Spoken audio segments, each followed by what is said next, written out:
आज है 30 अगस्त 2025 और दिन है शनिवार। नमस्कार, ज्ञान एमपी न्यूज में आपका स्वागत है। आइए देखते हैं आज दिन भर की मध्य प्रदेश की बड़ी खबरों को। उससे पहले आप वीडियो को लाइक करना ना भूलें और कमेंट में अपने जिले का नाम जरूर बताएं। अब नहीं बच सकते अधिकारी, सबकी जिम्मेदारी तय। गंभीर अपराधों की जांच में सुधार और जिम्मेदारी तय करने के लिए भोपाल पुलिस मुख्यालय की सीआईडी ने नई मानक कार्य प्रणाली तैयार की है। इसके तहत हर स्तर के अफसरों का जिम्मा तय होगा। जांच में देरी या लापरवाही पर अफसर जिम्मेदार होंगे। धारा 113, धारा 111 जैसे मामलों में एसपी की सीधी जिम्मेदारी होगी। डीएसपी, एएसपी, टीआई तक की भूमिका अपराध के हिसाब से तय की है। भोपाल में बनेगा एक और न्यू मार्केट। भोपाल के पुराने शहर का व्यस्ततम बाजार स्मार्ट सिटी के टीटी नगर एरिया बेस्ड डेवलपमेंट प्रोजेक्ट क्षेत्र में शिफ्ट होगा। इसे बी न्यू मार्केट नाम दिया जाएगा। पुराने भोपाल के कपड़ा, दवा बाजार, किराना, सराफा बाजार के लिए नए बाजार स्थल के लिए कलेक्टर ने 20 से अधिक व्यापारी प्रतिनिधियों, जिला प्रशासन, निगम प्रशासन व स्मार्ट सिटी के अफसरों की कमेटी बैठक को निर्देश दिए हैं। कमेटी बाजार और दुकान का आकार तय करेगी। देश का सबसे लंबा रेल ब्रिज एमपी में बना। मध्य प्रदेश के कटनी में देश के सबसे लंबे ग्रेड सेपरेटर ट्रैक पर ट्रेनों का संचालन शुरू हो गया। शुक्रवार को पहली कोयला लोड मालगाड़ी और ट्रेन निकाली। बिलासपुर की ओर से आने वाली मालगाड़ी अब ट्रैक से बीना की ओर रवाना हुई। सुरक्षा के लिहाज से मौके पर अधिकारी कर्मचारी तैनात रहे। हालांकि अभी डाउन ट्रैक पर काम जारी है। इस ग्रेड सेपरेटर का निर्माण कार्य पश्चिम मध्य रेलवे के जबलपुर मंडल में किया गया है। इस परियोजना की लागत लगभग 1248 करोड़ रुपए है। अप ग्रेड सेपरेटर की लंबाई 16 kilometre and down grader separator की लंबाई 18 किलोमीटर सहित ग्रेड सेपरेटर कुल लंबाई 34 किलोमीटर है। इस कुल लंबाई के पुल में viaduct 18 kilometre, retaining wall 3 kilometre, earthwork 13 kilometre के साथ up and down grade separator का निर्माण कार्य किया गया है। एमपी के इन दो शहरों को जोड़कर बनेगा नगर निगम।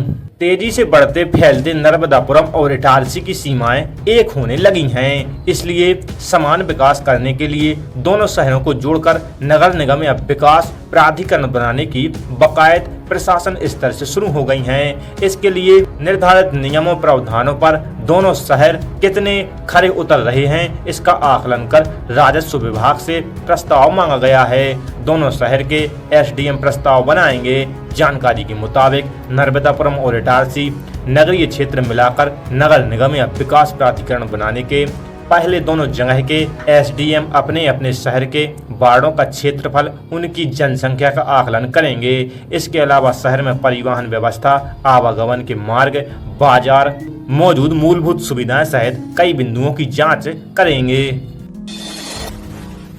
आउटसोर्स और निजी कंपनियों में भी लागू होगा 27% आरक्षण। प्रदेश के विभिन्न विभागों द्वारा आउटसोर्स पर की जा रही भर्तियों में भी आरक्षण लागू होगा, जिसमें ओबीसी वर्ग को 27% आरक्षण मिलेगा। निजी कंपनियों को भी इस आरक्षण रोस्टर का पालन करना होगा। सर्वदलीय बैठक में सरकार को यह सुझाव गुरुवार को विभिन्न दलों के प्रतिनिधियों ने दिया। मुख्यमंत्री डॉक्टर मोहन यादव ने इस पर सहमति दी। मुख्यमंत्री बैठक के बाद मीडिया को दिए बयान में कहा कि सभी दलों के प्रतिनिधि शामिल हुए। सभी दलों ने विधानसभा में भी इस मुद्दे पर अपनी बात रखी थी कि ओबीसी को 27% आरक्षण मिलना चाहिए। इस मुद्दे को लेकर कई अलग अलग प्रकरण चल रहे हैं। सभी पर चर्चा की और एक सर्वदलीय संकल्प भी पारित किया, जिसमें सभी दलों ने एकजुट होकर ओबीसी आरक्षण के लिए एक प्लेटफॉर्म पर आने तथा विधायिका, न्यायपालिका और कार्यपालिका के माध्यम से इसे क्रियान्वित किए जाने पर सहमति जताई है। मध्य प्रदेश क्रिकेट एसोसिएशन चुनाव में इस बार सभी चेहरे होंगे नए। मध्य प्रदेश क्रिकेट एसोसिएशन के चुनाव 6 साल बाद 2 सितंबर को होने जा रहे हैं। इस बार कार्यप्रणाली में सभी नए चेहरे होंगे, क्योंकि लोढ़ा कमेटी की सिफारिशों के अनुसार 2 बार पद पर रहने वाले पदाधिकारी तीसरी बार नहीं रह सकते हैं। इस बार भी चुनाव निर्विरोध होने के आसार हैं। केंद्रीय मंत्री ज्योतिरादित्य सिंधिया के बेटे महाआर्यन सिंधिया का नाम एमपीसीए अध्यक्ष के लिए चर्चा में है। अभी तक अन्य किसी सदस्य ने अध्यक्ष पद के लिए दावेदारी नहीं की है। इसके अलावा चुनाव के पद की जिम्मेदारी अंतर्राष्ट्रीय एम्पायर सुधीर असनानी की जा सकती है। वर्तमान में एमपीसीए अध्यक्ष अभिलाष खांडेकर हैं। शुक्रवार से चुनाव के लिए नामांकन फार्म मिलना शुरू हो जाएंगे। 2 सितंबर को एजीएम में नए अध्यक्षों के नामों की घोषणा हो जाएगी। आईएएस अफसरों को देना होगा ऑनलाइन प्रॉपर्टी विवरण। भारतीय प्रशासनिक सेवा सहित ऑल इंडिया सर्विस के अधिकारियों को अब अपनी चल अचल संपत्तियों का ब्यौरा समय पर देना अनिवार्य कर दिया गया है। केंद्र सरकार के कार्मिकों एवं प्रशिक्षण विभाग ने स्पष्ट निर्देश जारी किए हैं कि जो अधिकारी ऑनलाइन प्रॉपर्टी रिटर्न दाखिल नहीं करेंगे उनके प्रमोशन पर रोक लगा दी जाएगी। केंद्र के आदेश पर मध्य प्रदेश सामान्य प्रशासन विभाग के निर्देश जारी कर दिए हैं, जिसके तहत अब अखिल भारतीय सेवा आचरण निगम 1968 के निगम के तहत हर अधिकारियों को अपनी संपत्ति का वार्षिक ब्यौरा देना अनिवार्य है। इसके लिए अधिकारियों को हर साल 31 जनवरी तक ऑनलाइन विवरण अपलोड करना होता है। गणेश उत्सव का त्योहार 10,000 हितग्राहियों का अपने घर का सपना हुआ साकार।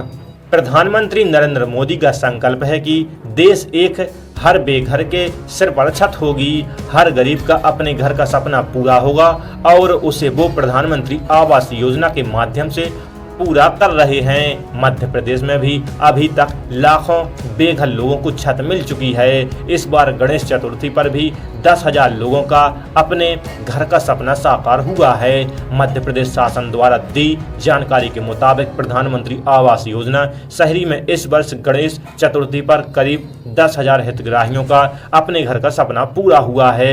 हितग्राहियों के लिए यह अवसर न केवल आवास प्राप्त करने की खुशी का प्रतीक रहा, बल्कि हितग्राहियों के जीवन में आत्मविश्वास, सुरक्षा और सम्मान की नई किरण लेकर आया है। गणेश चतुर्थी के मौके पर इन हितग्राहियों ने नए आवास में गृह प्रवेश कर जीवन के नए अध्याय की शुरुआत की है। एमपी में जल्द शुरू होगा राज्य का पहला सरकारी ओबेसिटी क्लिनिक। एम्बोय अस्पताल में ओबेसिटी क्लिनिक की स्थापना की जा रही है। यह प्रदेश का पहला सरकारी अस्पताल होगा जहां मोटापे से पीड़ित लोगों को आधुनिक चिकित्सा और परामर्श की सुविधा एक ही स्थान पर उपलब्ध होगी। यह क्लिनिक 1 माह के अंदर ओपीडी बिल्डिंग की तल मंजिल पर प्रारंभ होगा। इसके लिए सभी आवश्यक योजनाएं तैयार कर ली गई हैं। ओबेसिटी क्लिनिक में पेट रोग विशेषज्ञ, gastro surgeon, endocrinologist, MD medicine जैसे विशेषज्ञ उपलब्ध रहेंगे। वर्तमान में मरीजों को बेरिएट्रिक सर्जरी के लिए निजी अस्पतालों में जाना पड़ता है, जहां लाखों रुपए का खर्च आता है। सरकारी अस्पताल में यह सुविधा उपलब्ध होगी।